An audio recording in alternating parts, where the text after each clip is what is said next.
الحمد لله رب العالمين والصلاة والسلام على رسوله الكريم وعلى آله وصحبه أجمعين وعلى من تبعهم بإحسان إلى يوم الدين أما بعد بوب الإمام محمد بن عبد الوهاب رحمه الله في كتابه كتاب التوحيد باب ما جاء في لو وقول الله تعالى يقولون لو كان لنا من الأمر شيء ما قتلنا هاهنا وعن أبي هريرة رضي الله عنه أن رسول الله صلى الله عليه وسلم قال احرص على ما ينفعك واستعن بالله ولا تعجزن وإن أصابك شيء فلا تقل لو أني فعلت كذا لكان كذا وكذا ولكن قل قدر الله وما شاء فعل فإن لو تفتح عمل الشيطان أخرجه المسلم. பின்னிட்டுக்குரிய அல்லாஹ் அடியார்களே, இன்று நாம் பார்க்கக்கூடிய கிதாபு தௌஹீதுடைய பாடத்தில் பார்க்கக்கூடிய தலைப்பு இடையூறு ஏற்படின் இவ்வாறு செய்திருந்தால் அவ்வாறு செய்திருந்தால் ஏற்பட்டிருக்காதே என சொல்லக்கூடாது. மார்க்கத்தில் இந்த வார்த்தை, அரபி வார்த்தை லவ் என்று சொல்லும் பொழுது நமக்கு புரிவதற்காக இஃப் என்ற அந்த வார்த்தை நம்ம ஆங்கிலத்தில் பயன்படுத்துகிறோம். அதே போல் தமிழில் நாம் இது இப்படி செஞ்சிருந்தா அப்படி இருக்காது, அல்லது மற்றவர் ஒருவரை பார்த்து இப்படி நீங்கள் செஞ்சிருந்தீங்கன்னா அது மாதிரி நீங்கள் அனுபவிச்சிருக்க மாட்டீங்க அல்லது நடந்திருக்காது என்ற இந்த வார்த்தை சொல்வது என்ன மார்க்கம் தடை செய்திருக்கின்றது. என்ன காரணங்கள்? அதை தான் அல்லாஹு தஆலா சூரத் ஆல இம்ரானுடைய 154 அதே போல 168வது வசனத்தில் இந்த விஷயத்தை பதிவு செய்திருக்கின்றான். யகூலூன லவ் கான லனா மினல் அம்ரி ஷைஉம் மா குத்தில்னா ஹாஹுனா. நயவஞ்சகர்களான அவர்கள் நம்மிடம் ஏதும் இருந்தால் இங்கு வந்து இவ்வாறு நாம் கொல்லப்பட்டிருக்க மாட்டோம் என கூறுகின்றனர். இது உஹது போரில் நடந்த விஷயத்திற்காக முனாஃபிகீன்கள் அவர்கள் தெரியப்படுத்தினார்கள், நமக்கு இங்கு சேர்ந்திருந்தோம் என்றால் நாம் கொல்லப்பட்டிருக்கும். இரண்டாவது உஹதுடைய போரை நாம் பார்த்தோம். உஹதுடைய போர் 3வது ஹிஜ்ரியில் ஏற்பட்டன. அப்போ உஹதுடைய போரில் என்ன செய்தார்கள்? ஒட்டுமொத்தமாக தன்னுடைய ஒரு பகுதி, படையின் 3இல் ஒரு பகுதி என்ன செய்தான்? அப்துல்லா பின் உபை அவன் திரும்பவும் ஏதோ ஒரு காரணத்தை, சாக்கை தெரியப்படுத்தி அவன் மதீனாவுக்கு சென்று விட்டான். அந்த விஷயத்தில் இந்த ஏளனமாக இந்த விஷயத்தை கூறினான். அதே போல யாரெல்லாம் ஷஹீதாக்கப்பட்டார்களோ உஹதுடைய போர்களில் கிட்டத்தட்ட 70க்கும் மேற்பட்ட சஹாபாக்கள் ஷஹீதாக்கப்பட்டார்கள். அந்த ஷஹீதாக்கப்பட்டவர்களுடைய நிலையை பார்த்து இந்த முனாஃபிகீன்கள் கூறினார்கள், அல்லதீன காலு லிஇஹ்வானிஹிம் வகஅது மா லவ் அதாஊன மா குதிலு. அத்தகையோர் யுத்தத்திற்கு செல்லாமல் தங்கள் வீட்டில் உட்கார்ந்து கொண்டே யுத்தத்தில் இறந்து போன தங்கள் சகோதரர்களை பற்றி அவர்களும் எங்களுக்கு கீழ்ப்பட்டிருந்திருந்தால் யுத்தத்திற்கு சென்று இவ்வாறு கொல்லப்பட்டிருக்க மாட்டார்கள் என்று கூறுகின்றனர்கள். இந்த 2 வசனத்தை கொண்டு, அதே போல ஒரு ஹதீஸ், முஸ்லிமில் வரக்கூடிய அந்த ஹதீஸை கொண்டு இந்த வார்த்தை இப்படி செய்திருந்தால் அப்படி நடந்திருக்காதே என்ற இந்த வார்த்தை இஃப் என்ற ஒரு வார்த்தை நடந்த விஷயத்திற்கு பயன்படுத்துவது மார்க்கம் தடுத்திருக்கின்றது. இதனுடைய காரணங்கள் அல்லது இதனுடைய நிலைகளை பார்க்கும் பொழுது இப்படியெல்லாம் இந்த விஷயங்கள் வரும் நம்முடைய வாழ்க்கையில். இந்த விஷயத்தை நாம் சொல்வதோ அல்லது இந்த விஷயத்தை நாம் எண்ணுவதோ என்பது மார்க்கம் தடுத்திருக்கின்றது. முதல் நிலை பார்க்கும் பொழுது மார்க்க சட்டங்களை கேள்வி கேட்பதற்காக இந்த வார்த்தை பயன்படுத்தப்படுத்தென்றால் இது ஹராமானது. எடுத்துக்காட்டாக அல்லாஹ் தஆலா இந்த சட்டத்தை வச்சிருக்க கூடாது, இப்படி வச்சிருந்ததானா இது மாதிரி பிரச்சனை வருது. பார்க்குறோமா இல்லையா? சில நாடுகளில் சில சட்டங்கள் தடை செய்யப்பட்டதனால மக்கள் என்ன நினைக்கிறாங்க, முஸ்லிம்களாக இருக்கக்கூடிய சிலர் இது சட்டமே இருந்திருக்க கூடாது, குர்ஆன்ல இந்த சட்டமே இருந்திருக்க கூடாது, இப்படி இருந்திருந்ததால் தான் நமக்கு இந்த மாதிரி பிரச்சனைகள் இழிவுகள் என்ற சொல்லக்கூடிய வார்த்தை என்ன? இது அல்லாஹுடைய சட்டத்திற்கு முரணாக பேசக்கூடிய பேச்சு. இது ஒரு மனிதனுக்கு, ஒரு அடிமைக்கு, அல்லாஹுடைய ஒரு அடிமைக்கு தகுதியே கிடையாது. இப்போ இது என்ன? இந்த மாதிரி வார்த்தைகள் பயன்படுத்துவது ஹராம். அதனால்தான் இங்கு அல்லாஹு தஆலா தன்னுடைய திருமறையில் சூரத் ஆல் இம்ரானுடைய 168வது வசனத்தில் லவ் அதாஊன மா குத்திலு, முனாஃபிக்குகள் என்ன கூறினார்கள்? ஷஹீதாக்கப்பட்டவர்களை. ஏனென்றால் அவங்க அங்க அந்த போர்க்களத்தில் கலந்து கொண்டதே அல்லாஹுடைய கட்டளையை கொண்டுதான் கலந்து கொண்டார்கள். இப்படி இவங்க போகாம எங்களுடைய பேச்சு கேட்டு இருந்தாங்கன்னா இவங்க கொல்லப்பட்டிருக்க மாட்டாங்க என்ற சொன்ன விஷயம் என்ன? இது மிக பெரிய ஒரு விஷயமாக இருக்கின்றதுனால முதல் நிலை என்ன? இப்படி. இரண்டாவது நிலை ஏற்படும், இதுவும் என்ன? தடை செய்யப்பட்ட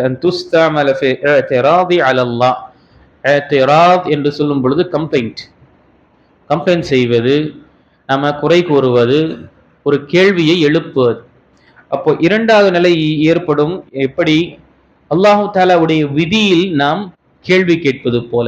கேள்வி கேட்பது என்பது நமக்கு தெரியலனா அறிஞர்களின் கேள்வி கேட்பது என்று கிடையாது.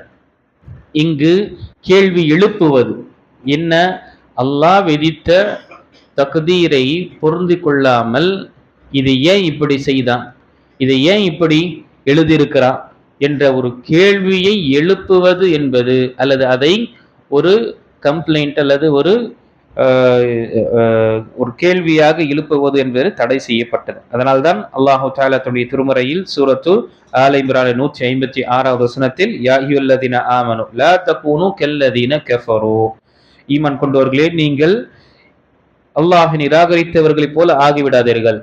அவர்கள் எப்படிப்பட்டவர்கள்? வகாலு லிஇஹ்வானிஹிம் இதா வரபு ஃபில் அர்தி, தன்னுடைய சகோதரர்களிடம் அவர்கள் கூறினார்கள், நீங்கள் போர்க்களத்திற்கு கிளம்பினால் அல்லது லவ் கானு இந்தனா, இவர்கள் போர்க்களத்தில் கிளம்புவதனால்தான் பிரச்சனை, நீங்க எங்களுடன் இருந்திருந்தனா மாமாத்து வமா குத்திலு, அவர்கள் மரணித்திருக்க மாட்டார்கள், இறந்திருக்கவும் மாட்டார்கள், கொல்லப்பட்டிருக்கும் மாட்டார்கள் என்ற இந்த வார்த்தை இவர்கள் கூறினார்கள். இதுவும் என்ன?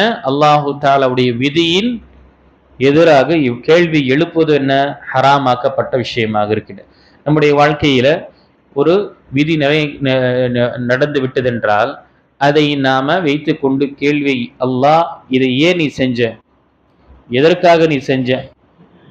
பார்க்குறோமா இல்லையா? சிலருடைய வீட்டில் யாராவது உறவினர்கள் அல்லது பெரியோர்கள் அந்த குடும்பத்தை பொறுப்பை சுமக்கக்கூடியவர் வஃபாத்தாகி விட்டார் என்றால் அங்க இருக்க அந்த குடும்பத்தினர்கள் என்ன செய்யறாங்க? யா அல்லாஹ் இவரடி ஏன் தூக்குன, இவர்களை ஏன் ஏற்றுக்கொண்ட என்ற, இவர்களுக்கு ஏன் மௌத்த கொடுத்த, வேற யாரும் கிடையாதா? இப்படி என்ற சில கடுமையான வார்த்தைகள் பயன்படுத்துவது என்ன? இதுவும் என ஹராமாக்கப்பட்டது. இந்த வார்த்தைகளை நாம பயன்படுத்தக்கூடாது. மூன்றாவது நிலை பார்க்கும் பொழுது நதமி வத்தஹஸ்ஸுர், கடந்து விட்ட விஷயத்தை கொண்டு கவலையாக ஒரு துக்கத்தை கொண்டு, அப்போ அந்த விஷயத்துல இப்படி செஞ்சிருந்தா அப்படி நடந்திருக்காது எனக்கு, அப்படி செஞ்சிருந்தா இந்த நிலையில் நான் வந்திருக்க மாட்டேனே என்ற இந்த கேள்வியும் என்ன? தடை செய்யப்பட்டதாக இருக்கின்றன. கடந்த விஷயம் கடந்து விட்டன. அல்லாஹு தஆலா நாடியதை நடந்தது என்று பொருந்தி கொள்வதுதான் என்ன? உண்மையான ஒரு ஈமானுக்கு அடையாளம். அல்லாஹை ஏற்றுக்கொண்டேன் என்று சொல்லக்கூடிய விஷயத்திற்கு அடையாளம் என்ன? அவன் விதித்த விதியை பொருந்தி கொள்வதுதான். அதற்கு நாம் எதிராக கேள்வி கேட்பது என்ன? இது சரியான. இதனால் என்ன ஆகும்? கவலையாக இருப்பான் மனிதன், மிகவும் அவன் உடைந்து விடுவான். அப்படிப்பட்ட ஒரு விஷயம் என்ன? ஒரு முஃமின் அப்படி இருக்கக்கூடாது. அதனால்தான் முஸ்லிமில் வரக்கூடிய அந்த ஹதீஸ்ல அல்லாஹ்வுடைய தூதர் ஸல்லல்லாஹு அலைஹி வஸல்லம் கூறினார்கள், இஹ்ரிஸ் அலா மா யன்ஃபஉக், உன்னால் உமக்கு பயனளிப்பவற்றில் நீ முயற்சி செய்வீராக, அல்லாஹ்விடத்தில் உதவி தேடுவீராக. உமக்கு இடையூறு ஏதும் ஏற்பட்டேன், நிச்சயமாக நான் இவ்வாறு செய்திருந்தால் அவ்வாறு ஏற்பட்டிருக்காதே என்று கூறாதீர், மாறாக அல்லாஹ் நாடியதே நடந்தது என கூறுவீராக. ஏனெனில் அவ்வாறு செய்திருந்தால் இவ்வாறு நடந்திருக்கும், இவ்வாறு செய்திருந்தால் அது ஏற்பட்டிருக்குமே, இது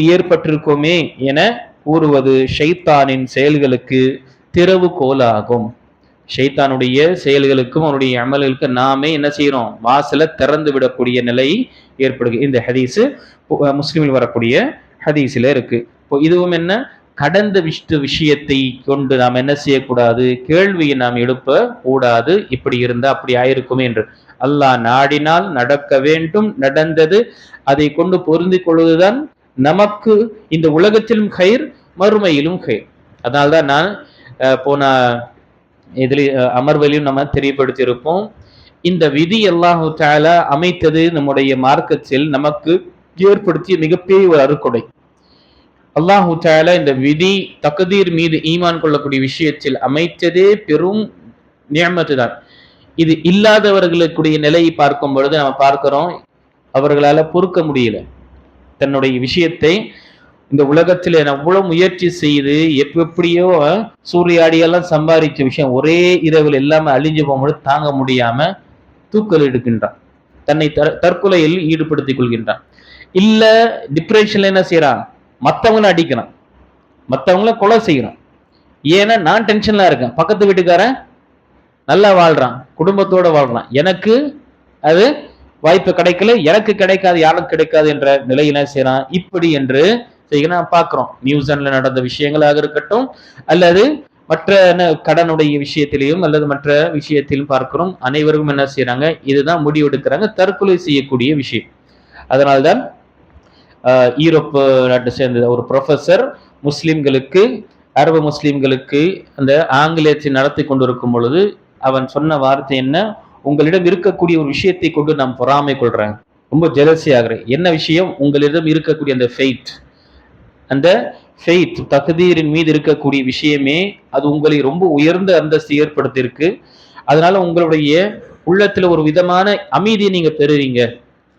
என்ன நடந்தாலும் சரி, பெரிய ஒரு பூகம்பமே நடந்தாலும் நீங்க என்ன செய்றீங்க, அல்லாஹு தஆலா என்ன நாடினா நடந்தது என்று சொல்லிட்டு போயிட்டே இருக்கிறீங்க. இன்னா லில்லாஹி வ இன்னா இலைஹி ராஜிஊன் என்று சொல்லிட்டு போயிட்டே இருக்கிறீங்க. உங்களுடைய மனசுக்கு அது ஒரு ஆறுதல் ஏற்படுகின்றது.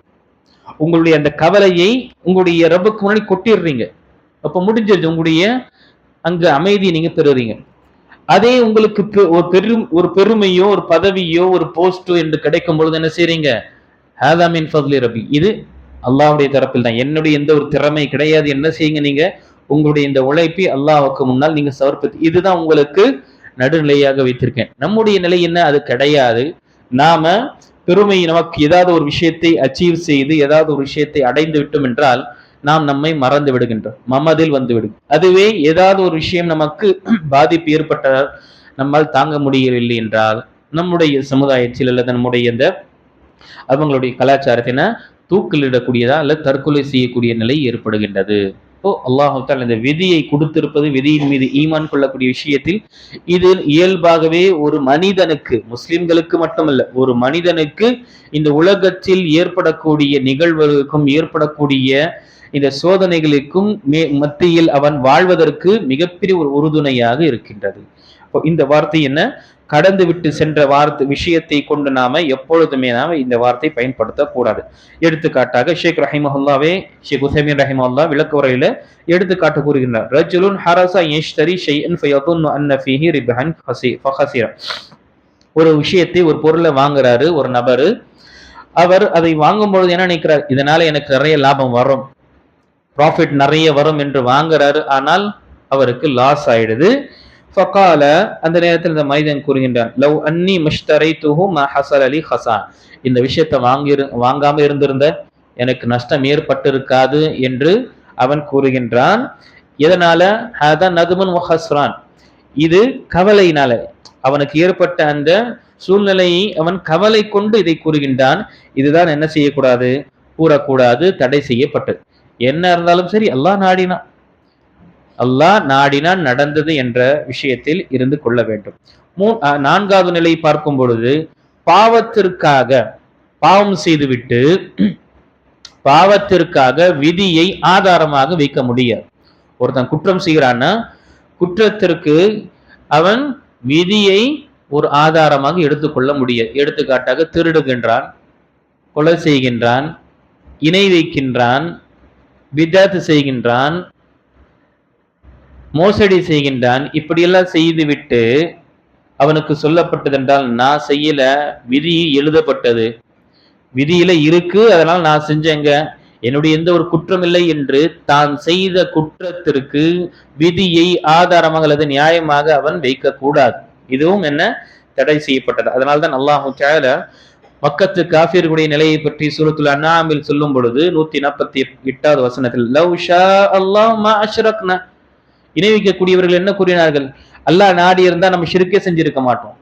ஒலா ஆபாஉனா, எங்களுடைய மூதாதையர்களும் ஷிர்க் செஞ்சிருக்க மாட்டாங்க. அப்போ என்ன அர்த்தம், நவுது பில்லாஹி மின் தாலிக், அல்லாஹ் தான் ஷிர்க் செய்வதற்காக நம்மை நவுது பில்லாஹி மின் தாலிக் அவன் கட்டளையிடுகின்றான், அதை செய்யுமாறு நமக்கு வற்புறுத்துகின்றான். இதுதான் பெரிய ஒரு தவறான ஒரு சிந்தனையாக இருக்கின்றது. அல்லாஹு தஆலா யாரையும் அவன் எழுதி இருக்கக்கூடிய விதிக்கு அது செயல்படுவதற்காக நிர்பந்திப்பது கிடையாது. மாறாக மனிதனுக்கு அவனுக்கு தேர்ந்தெடுக்கக்கூடிய வாய்ப்பையும் எதை தேர்ந்தெடுத்தானோ அதை செய்யக்கூடிய சக்தியையும் அல்லாஹ் கொடுக்கின்றான். இதுதான் அஹ்லுஸ் சுன்னா வல் ஜமாவுடைய ஈமான், விதியுடைய விஷயத்தில், ஈமான் கொள்ளக்கூடிய விஷயத்தில் அளவுகோல். அல்லாஹ் எழுதிவிட்டான், நான் என்னுடைய வாழ்க்கையில என்னெல்லாம் செய்வேனோ அனைத்துமே அல்லாஹு தஆலா அவனுக்கு தெரியும். ஏனென்றால் அவனுடைய கல்வி அவ்வளவு விசாலமானது. என்னை படைப்பதற்கு முன்னாலே என்னுடைய அனைத்து விஷயத்தையும் அறியக்கூடிய அந்த ரப்புல் ஆலமீன் எழுதிவிட்டான். அப்போ நான் எனக்கு என்ன செய்யப்படல, எனக்கு நிர்பந்திக்கப்படல, மாறாக எனக்கு முழுமையாக வாய்ப்பு கொடுக்கப்பட்டது. ரெண்டுமே செலக்ட் செய்யக்கூடிய ஆப்ஷனும் உன்னுடைய வாழ்க்கையில் இருக்கு. நேரான வழியை செல்வதா தவறான வழியை செல்வதா என்ற ஆப்ஷன் கொடுக்கப்பட்டு எதை நான் செலக்ட் செய்யறனோ அதை ஆப்ரேட் செய்வதற்காக, அதை செயல்படுத்துவதற்காக சக்தி கொடுக்கும். இப்ப நான் எழுந்துக்க வேண்டும் என்றால் எழுந்து கொண்டு கொள்வதற்காக எனக்கு அல்லாஹ் தஆலா சக்தி கொடுக்குறான். இல்ல உட்கார்ந்துதான் இருக்க வேண்டும் என்றாலும் உட்காருவதற்காகவும் அல்லாஹ் தஆலா சக்தியை கொடுக்கும். இதே போலதான் மற்ற விஷயங்கள். ஆனால் இங்க என்ன செய்தார்கள் இந்த இணை வைக்கக்கூடியவர்கள், அவர் அல்லாஹ் நாடிதான் நம்ம ஷிர்க் செஞ்சிருக்க மாட்டோம், நம்முடைய மூதாதையர்கள் ஷிர்க் செஞ்சிருக்க மாட்டோம். அப்ப பாவத்திற்காக, அவர்கள் செய்யக்கூடிய இந்த பாவத்திற்காக அல்லாஹுடைய விதியை அதை ஆதாரம் கொள்வது என்ன, தடை செய்யப்பட்டதாக இருக்கின்றது. அதே போல இன்னொரு வசனத்தில் சூரத்து ஸுஹ்ருஃபுடைய 20வது வசனத்துல லவ் ஷா அர் ரஹ்மான் மா அபத்னாஹும், ரஹ்மான் நாடி இருந்தால் நாம அவர்களை வணங்கி இருக்க மாட்டோம். மா அபத்னாஹும், நாம் அவர்களை வணங்கியிருக்க. அப்போ இதுவும் என்ன, பாவத்திற்காக விதியை ஆதாரம் கொள்வது என்பது தடை செய்யப்பட்டது. அல்ஹம்துலில்லாஹ், கணியத்துக்குரிய அல்லாஹ் நடிகார் ஷேக் உதைமீன் ரஹிமஹுல்லாஹ்வுடைய புத்தகம் அகீதத்து அஹ்லுஸ் சுன்னா வல் ஜமா என்ற அந்த புத்தகத்துல அழகாக கிட்டத்தட்ட 7 பதில்களை இந்த பாவத்தை செய்துவிட்டு, பாவத்திற்கு விதியை நியாயம் கருதக்கூடிய அல்லது விதியை ஆதாரமாக கொள்ளக்கூடியவர்களுக்கு 7 விதமாக, குர்ஆனில் மூலமாக, ஹதீஸ் மூலமாக, பிறகு மனிதனுடைய சுய புத்தியை கொண்டு, அதே போல தர்க்கம் செய்யக்கூடிய நிலையிலும் லாஜிக்காகவும், பிறகு இந்த மக்களுடைய ஒரு இயல்பான வாழ்க்கையில் ஏற்படுத்தக்கூடிய விஷயத்தை கொண்டும் நபி ஷேக் ரஹிமஹுல்லாஹ் என்ன செஞ்சிருக்காங்க, அதை அழகாக பதிவு செய்திருக்கிறாங்க கதருடைய விஷயத்துல. அதை நமக்கு ஒரே ஒரு விஷயத்தை நான் இங்கு தெரியப்படுத்துறேன். இதற்கு முன்னால் நான் தெரியப்படுத்தி இருப்பேன். நம்முடைய வாழ்க்கையில நாம ஒரு ஊருக்கோ அல்லது நம்முடைய இடத்திற்கு செல்லும் பொழுது 2 வழிகள் இருக்கு. ஒன்று மிகவும் அபாயகரமான வழி, இன்னொன்று பாதுகாப்பான வழி. எதை நாம் தேர்ந்தெடுப்போம்? பாதுகாப்பான வழிதான் தேர்ந்தெடுப்போம். இதுதான் என்ன, இயல்பு, ஒரு மனிதனுடைய ஒரு நிலை. நார்மலாக இருக்கக்கூடியவனுடைய நிலை என்ன, அதுதான் தேர்ந்தெடுப்பான். ஆபத்தான வழி, அங்கு உயிர் சேதம், பொருளாதார சேதம் ஏற்படும் என்று அச்சம் இருந்தா, அது ஷார்ட் ரூட் இருந்தாலும் அதை எடுத்துக்கொள்ள மாட்டான். அப்போ ஷேக் ரஹிமஹுல்லாஹ் இதை பதிவு செய்து விட்டு, அந்த நேரத்தில் ஒரு மனிதன் இந்த அபாயகரமான வழியை தேர்ந்தெடுத்தார் என்றால் அவனை என்ன கூறுவார்கள்? அவனை மடையன் என்றுதான் கூறுவார்கள், பைத்தியக்காரன் தான் என்று கூறுவார்கள், மஜானீன் என்றுதான் கூறுவார்கள். அப்போ உலக விஷயத்தில் நீ தேர்ந்தெடுக்கக்கூடிய விஷயம் சிறந்ததாக இருக்கின்றது, சிறந்ததையே நீ தேர்ந்தெடுக்கின்றாய். மறுமை சார்ந்த விஷயத்தில் நீ ஏன், உனக்கு அல்லாஹு தஆலா எனக்கு நன்மை எழுதியிருக்கிறார் என்று நீயே தேர்ந்தெடுக்கல? ஏன் பாவத்தையே நீ தேர்ந்தெடுத்து சொல்ற அல்லாஹு தஆலா எழுதியிருக்கிறான்னு சொல்லிட்டு அங்கு தெரியப்படுத்துறாங்க. அதனால உமர் ரலியல்லாஹுடைய அந்த சம்பவம் நமக்கு தெரியும். திருடனை பிடிச்சிட்டு அமீருல் முஃமினீனுக்கு முன்னால் அவனுடைய கை வெட்டப்பட வேண்டும் என்று அங்கு தீர்ப்பு சொல்லப்படும் பொழுது அமீருல் முஃமினீன் என்னுடைய கையை வெட்டப்படக்கூடாது. ஏன்பா என்னாச்சு? நான் செய்யல, திருடல. அல்லாஹ் விதியில எழுதி இருக்கா நான் திருடணும் என்று திருடி இருக்கிறேன். அப்போ அமீருல் முஃமினீன் அவங்க ரலியல்லாஹு அன்ஹு அவர்கள் இவனுக்கு இப்படி சொன்னா புரியாது என்ற அதே விதியில தான் உன்னுடைய கையை வெட்டப்படணும் என்று எழுதி இருக்குப்பா, வா என்று தண்டனை கொடுக்கப்படும். இப்படி இது என்ன விதியை கொண்டு தான் செய்யக்கூடிய தவறு ஏன் தொழுகல அல்லாஹ் எழுதி இருக்கிறான். இந்த வட்டியை வாங்கணும் என்று அல்லாஹ் எழுதிட்டாங்க, நாங்க என்ன செய்யும்? இப்படி எல்லாம் இருக்கு. அல்லாஹை அஞ்சி கொள்ள வேண்டும் இந்த வார்த்தையை பயன்படுத்துவதில். ஆக இந்த ஹதீஸில் நாம இந்த விஷயங்களை நாம புரிந்து கொள்ள வேண்டும். இந்த முஸ்லிமில் வரக்கூடிய ஹதீஸ்ல அல்லாஹ்வுடைய தூதர் ஸல்லல்லாஹு அலைஹி வஸல்லம் கூறியிருக்காங்க, இதை சொல்லாதீங்க, மாறாக என்ன செய்யுங்க? கதருல்லாஹி மா ஷா ஃபஅல் அல்லது கத்தரல்லாஹு மா ஷா ஃபஅல், அல்லாஹ் நாடினால் அதுவே நடந்தது என்று நீங்க சொல்லிடுங்க. இல்லைன்னா என்ன ஆகும்? இதே என்ன ஷைத்தானுக்கு நீங்க வழிவகுப்பது போல ஷைத்தானை நீங்க என்ன செய்றீங்க? திறந்து விடுறீங்க. உங்களுடைய அனைத்து அம்சங்களிலும் அவன் சேர்ந்து உள்ளே நுழைந்து உங்களை சேதப்படுத்துவதற்காக. இது என்ன மார்க்கம் தடுத்து இருக்கின்றது. இந்த ஹதீஸ் அல்லது இந்த வார்த்தைக்கும் தௌஹீதுக்கும் என்ன தொடர்பு உஸ்தாத்? ஒரு கேள்வி வரலாம். இந்த வார்த்தை இப்படி செய்திருந்த அப்படி நடந்திருக்க கூடாது என்பதற்கும் இந்த வார்த்தை சொல்லக்கூடாது என்பதற்கு தௌஹீதுடைய இந்த தலைப்பில் இந்த புத்தகத்தில் வரக்கூடிய காரணம் என்ன? அதேதான் ஷேக் ரஹிமஹுல்லாஹ் இங்க முனாசபத்துல் பாப் இந்த தலைப்பு கிதாபு தௌஹீதில் வரக்கூடிய காரணம் என்ன இங்கு பதிவு செய்கின்றார்கள். ஏனென்றால் இந்த வார்த்தை இப்படி சொல்வது என்ன? விதிக்கு முரணாக ஒரு கேள்வி எழுப்புவது போல. ஒரு மனிதன் விதிக்கு முரணாக கேள்வி எழுப்பும் பொழுது என்ன? அல்லாஹு தஆலாவை கொண்டு அவன் பொருந்திக் கொள்ளவில்லை. அல்லாஹு தஆலாவை பொருந்திக் கொள்ளவில்லை என்றால் அவன் தௌஹீதை நிறைவேற்றவில்லை. ஏனென்றால் அல்லாஹ்வே நம்முடைய ரப்பு என்று நாம் ஏற்றுக்கொண்டது என்ன? தௌஹீதுடைய அம்சம். ரதீது பில்லாஹி ரப்பன், நான் அல்லாஹ்வை என்னுடைய இரட்சகனாக நான் பொருந்தி கொண்டேன். அந்த வார்த்தை அவன் அனைத்து விஷயத்தையும் செய்வது நமக்காக கயிறு தான் இருக்கும் என்ற விஷயத்தை நம்ம என்ன செய்யல, அங்க பொருந்தி கொள்ளல. அப்போ இது தௌஹீதுக்கு முரணான ஒரு விஷயம்.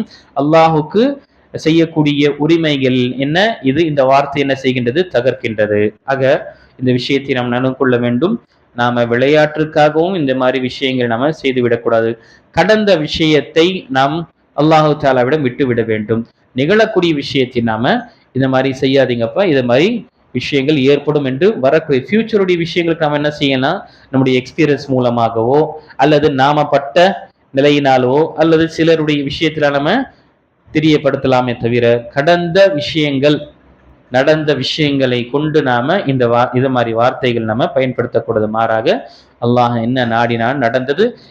இப்பொழுது இருக்கக்கூடிய என்னுடைய வார்த்தையை நான் சீர்படுத்திக் கொள்ள வேண்டும் என்று முயற்சி செய்ய வேண்டும். அல்லாஹ் தஆலா சொல்லக்கூடியவனுக்கும் கேட்கக்கூடிய அனைவருக்கும் அல்லாஹ் தஆலாவுடைய விதியின் மீது முழுமையாக ஈமான் கொண்டு அதை பொருந்திக் கொண்டு அல்லாஹ் தஆலாவுடைய ரஹ்மத்தையும் அருளையும் பெறக்கூடியவர்கள் அல்லாஹ் நமக்கு என்றென்றும் ஆக்குவானாக. ஆமீன். வாஹிர் தஅவானா அல்ஹம்துலில்லாஹி ரப்பில் ஆலமீன்.